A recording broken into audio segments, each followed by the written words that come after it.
Okay, direct. Pinag-usapan na ba ng staff na yung Aldab naman mag-guest ko sa Dangwa? Napag-uusapan mo kaya lang kasi syempre meron silang may sarili kong plano ng what area.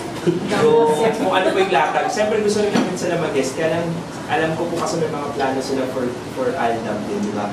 Na baka hindi mag-match. Pero, napag-usapan ko yun sa mga meetings na i-try din sila i-guest siguro next year kung kaya na schedule nila at isuswak dun sa schedule namin. Kasi marami rin kami nakukuhang request sa Twitter sa sobrang dami. So sabi namin na try kung pasok dun sa schedule. Kasi alam ko may movie din silang gagawin. So, depende.